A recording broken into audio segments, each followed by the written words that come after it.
How do you deal with batteries in the cold and fogging up cameras? I got a question from one of my viewers here.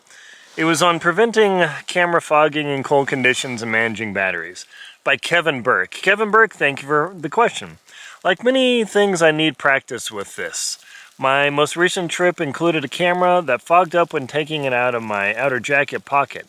The air temperature was minus 15 degrees Fahrenheit, and I only got 2 pictures before the camera complained about a dead battery. Cell phones are tanks compared to a nice camera. Thanks for the info. Kevin, you're absolutely right. Now, would I take my cell phone and drop it and fall? No. Would I take this camera and drop it? Or cell phone, yes. Would I do that to this camera? No. So, this battery just died. All the batteries in this pack have already died when I've been filming these videos here. I've got an entire pack of batteries knowing that chances are they're gonna die. So, I'm a little sore here. But, so David, here's the question is, how do you manage, you've got 2 things going. The first is, let's talk about the fogging situation. The reason cameras and optics and anything else fogs up is when you transition in temperature. And usually the standard fogging cause is going from a cold condition to a warm condition because the condensation will condense on a glass surface or metal surface or pretty much anything when you go from an outside cold to an inside. So you definitely want to keep everything in a Ziploc bag. Now, if you had your camera in a jacket and you pulled it out and it actually got wet, that's actually kind of weird because usually going to the outside cold doesn't make things wet, it actually dries them out. But things happen, maybe it was humid, even though it's minus 15 degrees Fahrenheit, it can actually be quite humid. The same thing happens in the Arctic, you'd be quite surprised. But the key is the bag, keeping everything in the bag. Now, if you're doing a lot of camera work, what you're going to have to do is, let me shut my phone off, is you're going to want to keep your batteries in like literally your crotch here. Oh, let's see. You're going to stuff your batteries down your pants. I'm not going to show you down my pants, but stuff your batteries down your pants or put them where they're going to be super, super warm because it's not the camera that killed it, it's just the battery that's cold. So if you have a way to keep your batteries warm, then you can actually stay in business and that way you can keep your camera cold, put a warm battery in there and you can keep cooking along and the battery won't die at all. I've got GoPro batteries, I've got NX, NP, BX1s here, I've got all sorts of batteries. And when I was on, when I was on my Greenland expedition, I had no way to charge.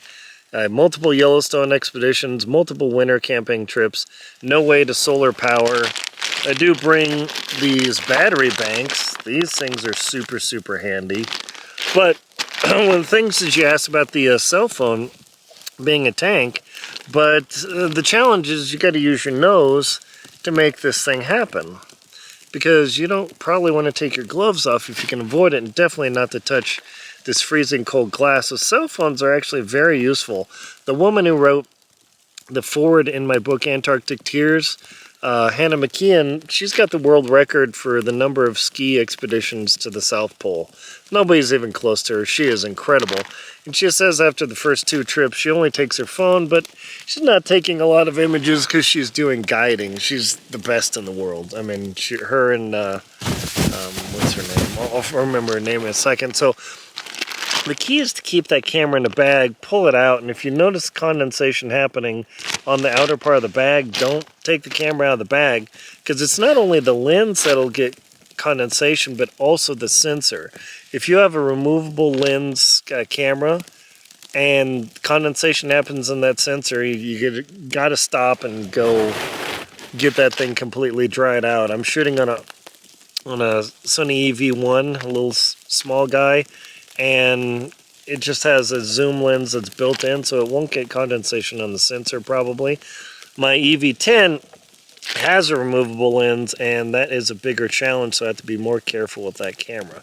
But keeping your camera at the temperature you're photographing at, but keeping your batteries warm in your armpit, in your groin, wherever, is the way to go, and just prepare to swap them so you could get more than a couple photos. I had where I was climbing on Denali, the wind was so strong it got my sled literally blowing around in the wind, and I was trying to film it while holding onto my sled. It was a dumb thing to do, but my battery died. I'm like, oh, the proof! So it's a fish story. Oh well. So hopefully those ideas of how to deal with those things is keep the batteries warm no matter what.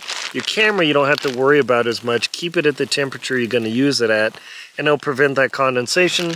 And when you come in the house or a warm spot or your tent, put the camera in a Ziploc to let it warm up to prevent the condensation from happening on your camera.